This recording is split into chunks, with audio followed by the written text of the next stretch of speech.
Menjelang Hari Raya Idul Fitri, Galungan dan Kuningan, lonjakan harga kebutuhan pokok dan kebutuhan upakara telah mengalami lonjakan harga cukup signifikan.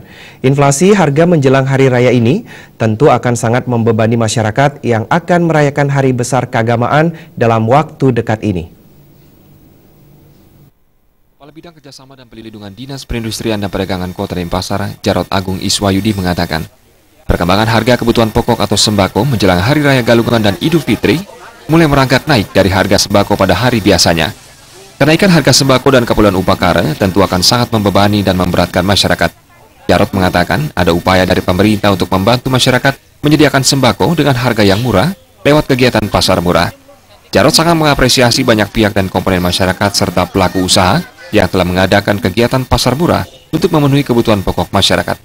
Menurutnya, pasar murah dapat mengendalikan inflasi karena menjelang hari raya, harga-harga kebutuhan pokok maupun kebutuhan upakara dipastikan naik. Ini upaya pemerintah Kota Denpasar ya untuk membantu masyarakat menghadapi momen hari raya karena kebutuhan juga meningkat. Yang kedua adalah untuk mengendalikan inflasi karena biasanya kondisi seperti ini akan berpengaruh terhadap inflasi. Juga saya ingin menyampaikan terima kasih pada pihak-pihak yang ikut membantu pelaksanaan pasar murah sehingga berjalan lancar dan kita lihat masyarakat juga cukup antusias, baik termasuk dari Hiswana Migas dan Pertamina. Jarod berharap saat menjelang hari raya seperti saat ini, pelaku usaha memiliki rasa empati dan tanggung jawab moral untuk membantu masyarakat. Tak hanya kebutuhan pokok, permintaan LPG khususnya tabung 3 kg juga dipastikan mengalami kenaikan. Salah seorang agen LPG di Kota Denpasar menyatakan, permintaan LPG tabung melon saat menjelang hari raya saat ini memang cukup tinggi. Pertamina dan Hiswana Migas berupaya menyediakan LPG 3 kg untuk memenuhi kebutuhan masyarakat.